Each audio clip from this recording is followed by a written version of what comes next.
Piedad de mí, Señor, que a ti te estoy llamando todo el día, porque tú, Señor, eres bueno y clemente, rico en misericordia con los que te invocan. Salmo 85.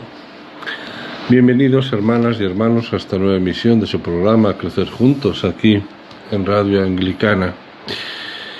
Bueno, habíamos hecho un pequeño introducción al Evangelio de Juan y les había pedido que prepararan para este programa los primeros 51 versículos del capítulo 1, que vamos a titular como Jesús, Palabra del Padre. En este programa, en esta serie de programas, pero en este programa vamos a comenzar con el Evangelio de Juan, ¿vale? Y lo hacemos empezando por el hermoso poema que le sirve de prólogo y nos prepara para saborear en profundidad lo que vendrá después. Por eso en el programa de hoy vamos a tratar de, en primer lugar, introducirnos en el conocimiento del Evangelio de Juan a través de su puerta de entrada, que es este prólogo. Segundo, descubrir a Jesús como palabra de Dios, es decir, como aquel mediante el cual el Padre se comunica a la humanidad y les revela su rostro. Y tercero, admirarnos y agradecer el hecho de que Dios quiera seguir dirigiéndonos hoy su palabra para dialogar con nosotros aquí y ahora.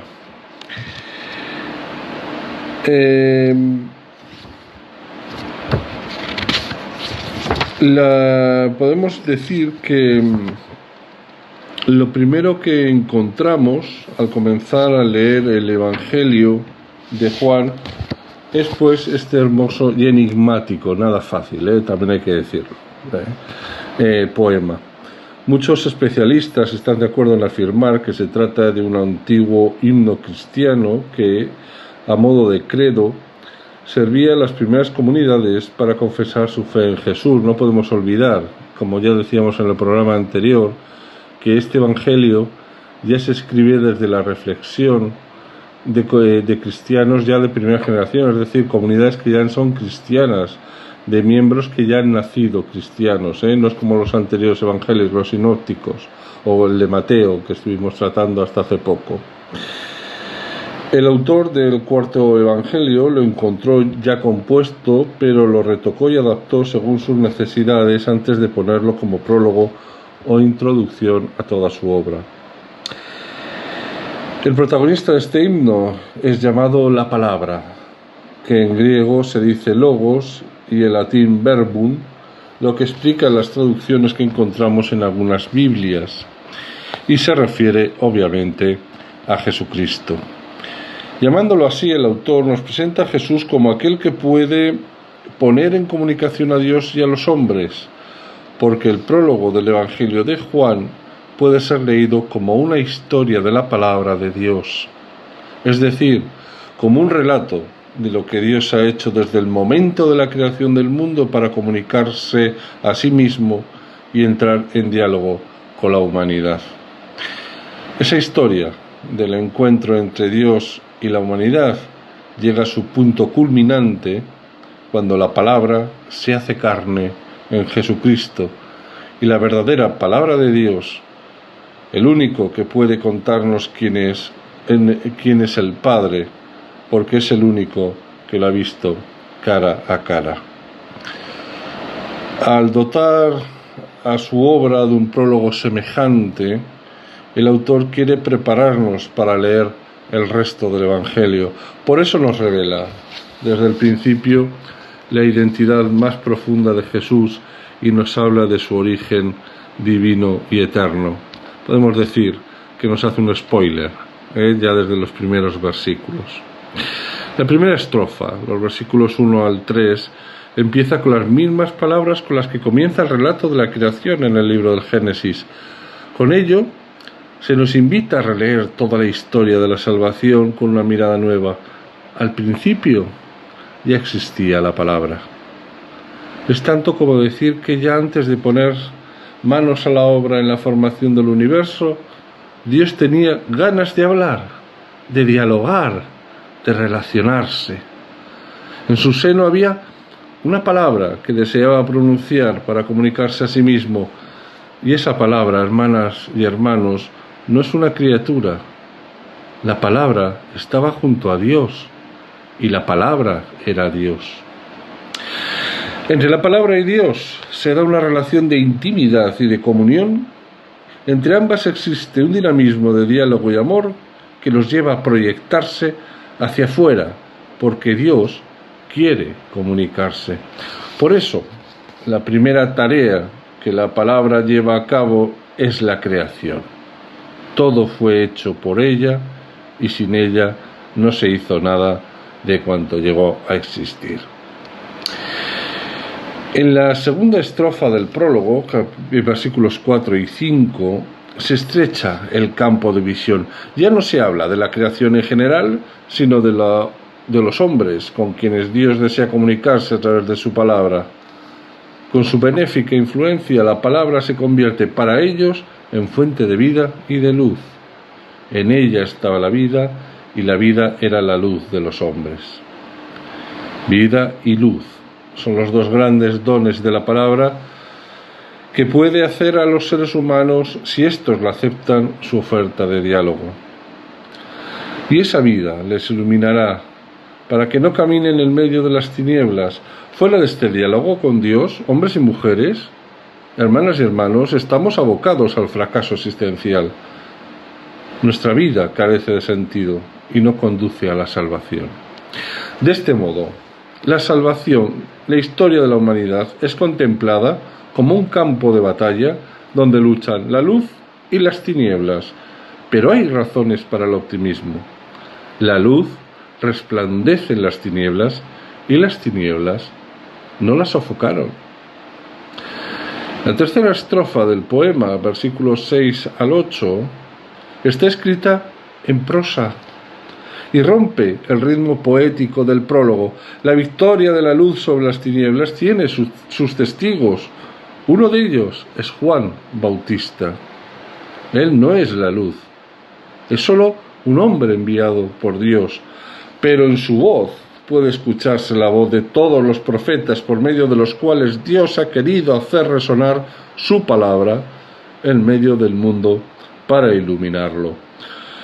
Juan da su testimonio a favor de la luz, a fin de que todos creyeran por él.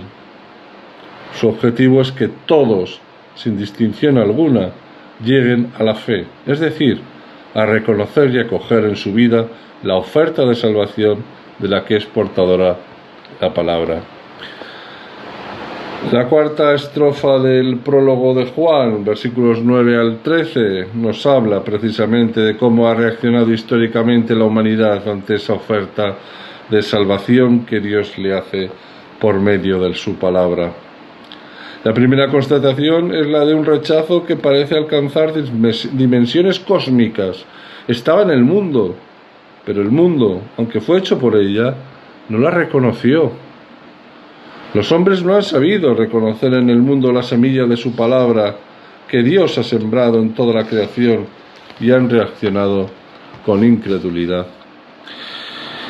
Y por si no quedase del todo claro, el prólogo precisa aún más. Vino a los suyos, pero los suyos no la recibieron.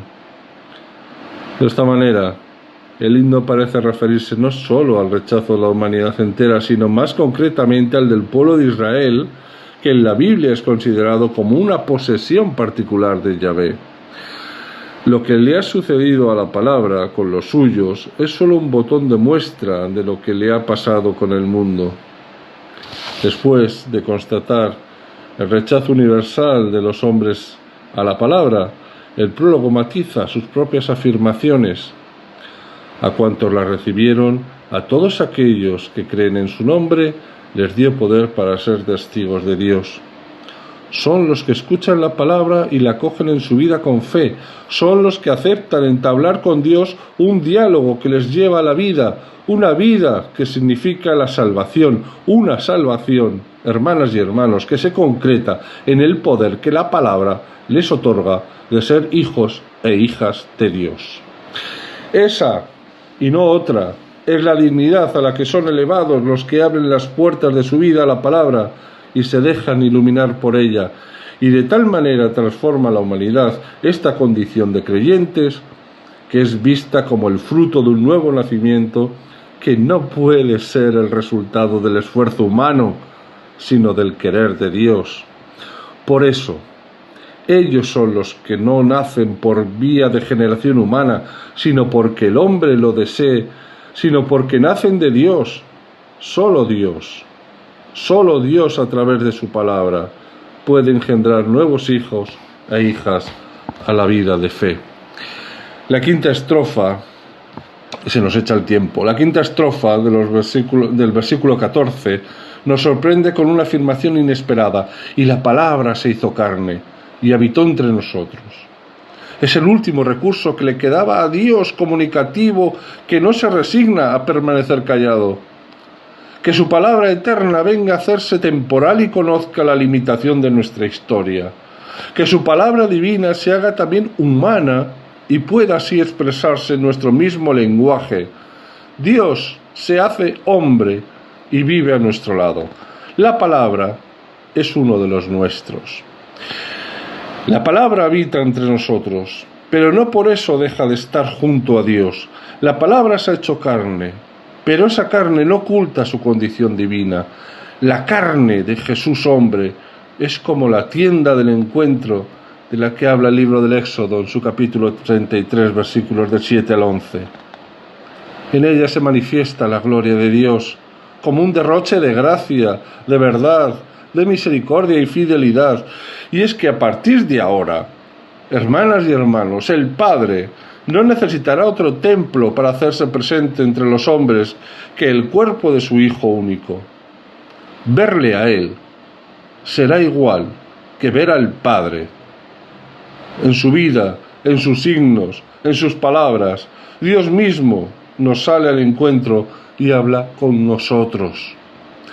La sexta y última estrofa, versículos del 15 y 18, escrita en prosa, recoge el testimonio de Juan Bautista, quien proclama la superioridad y el origen intemporal de aquel en quien se encarnó la palabra de Dios. A él se une el coro de los testigos oculares, la voz de todos los creyentes que hablan desde su propia experiencia. En efecto, de su plenitud todos hemos recibido gracia sobre gracia. Es la voz de los hijos e hijas que han acogido con agrado el proyecto del Padre y han sentido que el Hijo compartía generosamente con ellos su plenitud de gracia. Esa gracia, que es un regalo que Dios nos ha dado por medio de Jesucristo, porque la ley fue dada por medio de Moisés, pero la gracia y la verdad vinieron por Cristo Jesús. La verdadera comunicación solo puede darse por medio de Jesucristo. Ese es el nombre propio de la palabra hecha carne. El prólogo acaba con una contundente afirmación: a Dios nadie lo ha visto jamás, ni siquiera Moisés, Éxodo 33, 11 y versículos 18, 23. El diálogo sería imposible si no fuera porque el mismo Dios se ha empeñado en hablar con nosotros.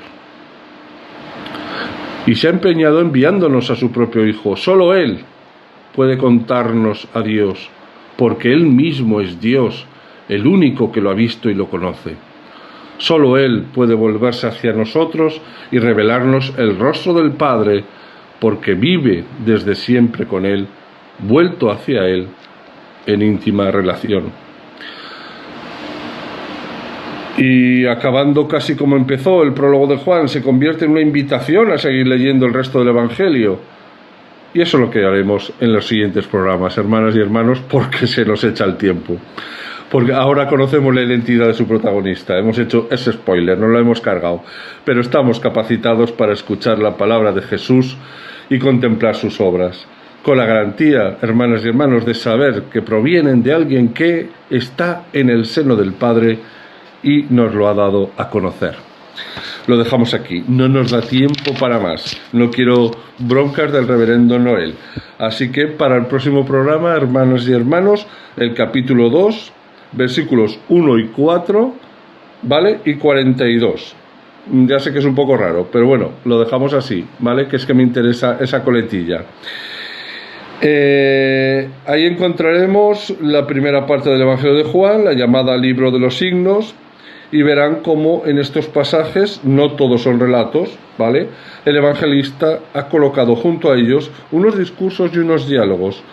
Mientras vamos leyendo esos capítulos, perdón, es que les he dicho mal la cita, ahora me estaba dando cuenta. Juan del capítulo 2, ¿vale?, al capítulo 4, al versículo 42. Y mientras leemos estos capítulos, nos haremos estas preguntas.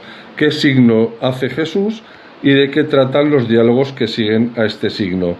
Así que les pido 2 capítulos de deberes, ¿vale? Todo el capítulo 2, el capítulo 3 y el capítulo 4, versículo 42, que vamos, prácticamente es todo.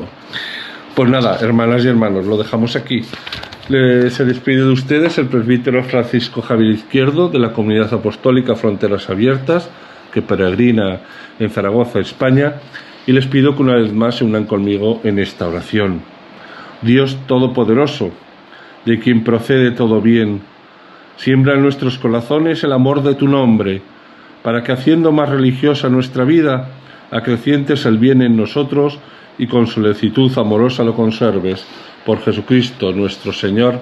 Amén. Pues solo me queda convocarles a la próxima emisión de este su programa, Crecer Juntos, aquí en Radio Anglicana. Y no olviden, hermanas y hermanos, que todo es gracia.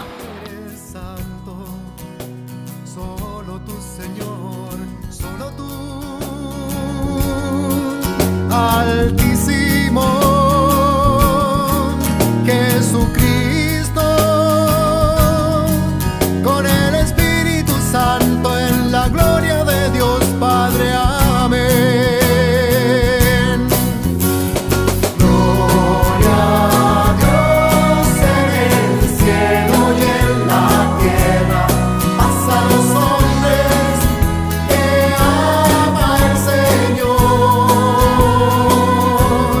paz a los hombres que ama. Usted está en sintonía de Radio Anglicana, transmitiendo vía internet en www.radioanglicana.es. También puede escucharnos en su dispositivo móvil, descargando nuestra aplicación para Android e iOS. Radio Anglicana, la voz de la Iglesia. Jóvenes de toda la tierra, cantad y anunciad con nosotros por la señal